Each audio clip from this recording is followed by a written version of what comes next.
बहन ऐसी भी होती है। अंकिता के शादी को 8 साल हो चुके थे, पर उसके घर अभी तक खुशखबरी नहीं आई थी। पति उससे बहुत प्यार करता था तो कभी कुछ नहीं कहता था। बहुत इलाज के बाद भी कुछ नहीं हुआ। IVF भी फेल हो चुका था। सास पोते पोती का मुंह देखने को तरस रही थी। एक दिन सबके सामने सास ने कहा कि संजय की दूसरी शादी करूंगी। बहुत इंतजार हो गया, पोते का मुंह तो देख लूं, पता नहीं कब इस दुनिया से चल जाऊंगी।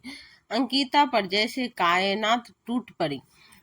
तुम रो नहीं, मैं दूसरी शादी नहीं करूंगा। हम बच्चा एडॉप्ट करेंगे। पगली माँ से बात करूंगा। यह कहकर संजय ने प्यार से उसे गले लगाया। माँ ने एडॉप्ट करने की बात पर बहुत बातें सुनाई और बोली, मेरा खून चाहिए मुझे, कहीं से भी तुम किसी का बच्चा भी ले आओ और मैं उसे अपना लूं। कभी नहीं। अंकिता की बहन संगीता की शादी भी उसी शहर में हुई थी। संगीता की शादी की 5 साल हुई थी और उसके एक बेटी थी 3 साल की। अंकिता की सास अपनी बहू को खूब बातें सुनाती। एक दूसरी बहन है, कितनी जल्दी दादी बना दी उसने अपनी सास को। एक तुम हो, पता नहीं क्या बीमारी है तुझे। एक दिन खबर आई कि संगीता फिर से माँ बनने वाली है।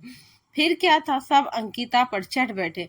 संगीता को अपनी दीदी के हालत का पता चला और दूसरी शादी का भी, तो उसने फोन पर बात की और बताया, दीदी खुशखबरी है। दीदी ने खुश होकर कहा, पता है बिट्टी। बहन बोली, खुशखबरी आपके लिए है, मेरे लिए नहीं। अंकिता बोली, क्यों मजाक करती है, मेरे पति की दूसरी शादी हो रही है और तुम हो कि मेरे जुड़वे बच्चे हैं दीदी। इस बार एक बच्चा हमने आपको देने का सोच लिया है, पर इसके लिए हमें एक गेम खेलना होगा, आप दोनों और हम दोनों को। अंकिता ने अपनी बहन की बात पति को बताई। वो खुश हुआ। अब अंकिता ने सास को झूठ बोला और कहा, मैं प्रेग्नेंट हूँ।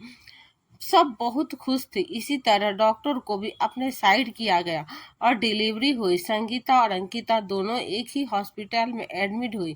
अंकिता ने पूरे 9 महीने तकिया लगाकर एक्टिंग की, उल्टी की एक्टिंग, सब कुछ।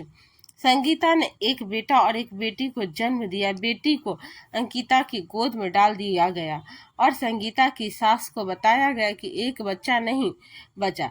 सास बहुत खुश थी कि मेरे घर भी पोती हुई है, मैं भी दादी बन गई। आज संगीता की सास बोली कि हमारे तो पोता हुआ है, पर अंकिता की सास बोली कि मुझे तो लक्ष्मी मिली है, मेरा घर है। कि बहू सोच रही थी कि काश मम्मी अपने मुझे भी इतना ही प्यार किया होता तो आज इतना बड़ा झूठ नहीं बोलना पड़ता। अंकिता अपनी बहन के रूम में मिलने गई और बोली, बिट्टी तूने तो छोटी होके भी इतना बड़ा एहसान कर दिया रे। बड़ी तो मैं थी, मुझे करना था कुछ तेरे लिए, पर मैं कर्जदार हूँ। संगीता बोली, मेरे बच्चे को इतनी अच्छी और काबिल माँ मिल रही है जो मुझसे भी ज्यादा अच्छी परवरिश करेगी। और क्या चाहिए मुझे दीदी। बहन तेरी तरह भी होती है, ये कभी नहीं सोच सकती थी मैं। अंकिता उससे चिपट कर रो पड़ी। ये बात हमारे सिवा कोई नहीं जानेगा। अब उस बारे में कोई बात नहीं करना चाहता। ये आपके नसीब की बेटी है जो आपको मिल गई। तो बहन ऐसी भी होती है। दोस्तों, ऐसे ही कहानी सुनने के लिए हमारे पेज को फॉलो जरूर कर लीजिएगा और अच्छे लगे तो कमेंट कर दीजिएगा। धन्यवाद।